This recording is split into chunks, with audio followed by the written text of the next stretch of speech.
저도 삼성 이재용 회장 판결에 대해서 좀 여쭙겠는데요. 오늘 하시는 말씀을 들어보면 대법원에서 받아들여지진 않았지만 나름대로 최선을 다한 판결이었다라고 하는 생각에는 변함이 없으신 것 같아요.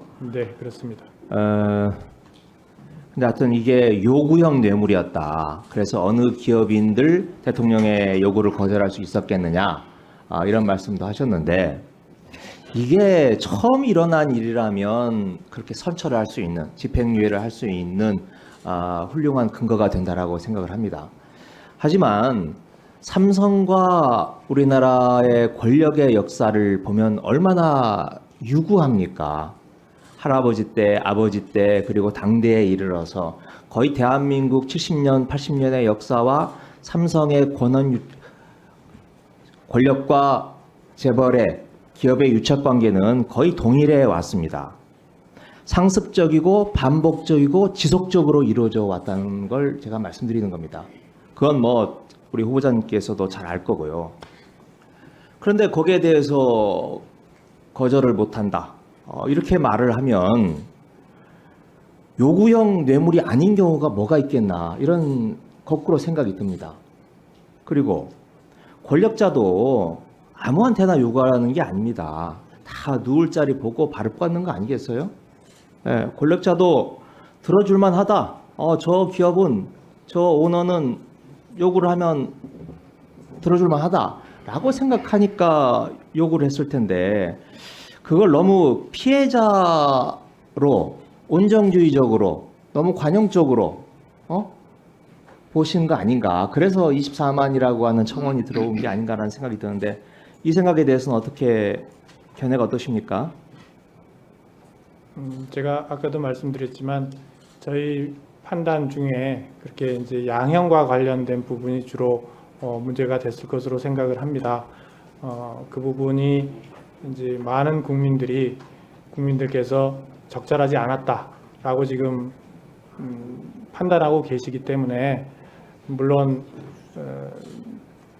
제가 온 국민의 국민 투표를 해본 것도 아니고, 그래서 전체 국민의 의사는 어떤지는 잘 모르겠습니다만, 하여튼 20만이라는 국민들께서 그 판단이 잘못됐다고 말씀하실 때는 그 부분에 관해서 충분히 다시 한번 생각해 볼 여지가 있다, 이렇게 생각을 합니다.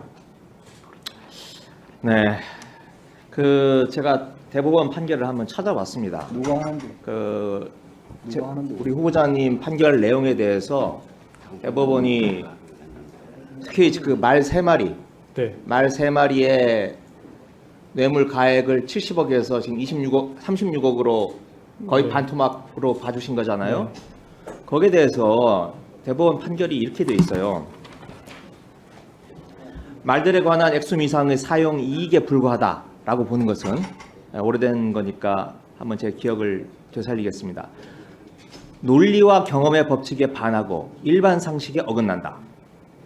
또 원심의 판단에는 뇌물수수죄에서 말하는 뇌물과 수수, 뇌물공여죄의 성립 등에 관한 법리를 오해하고 논리와 경험의 법칙에 반하여 자유심증주의의 한계를 벗어나 판결에 영향을 미친 잘못이 있다. 이렇게 신랄하게 우리 후보자의 판결을 배척을 했습니다. 저는 전문가가 아니라서 잘 모르지만 이렇게까지 신랄하게 상급 법원이 하급 법원의 판결에 대해서 배척하는 경우가 저는 그렇게 많이 보지를 못했습니다. 이 보시고 어떤 느낌이 들으셨어요? 당시? 저는 사실 그 방대한 기록을 제가 처음부터 다 끝까지 검토를 하고 그와 같은 결론을 내린 겁니다. 우리 재판부도 마찬가지입니다. 네. 그리고 알겠습니다. 2월 5일에 판결을 내고 다음날 바로 조선일보하고 인터뷰를 했어요. 네. 그 기자가 먼저 요청을 한 건가요? 아니면 후보자께서 요청을 하신 건가요? 정확하게 말씀을 드리면 인터뷰는 아니었습니다. 네.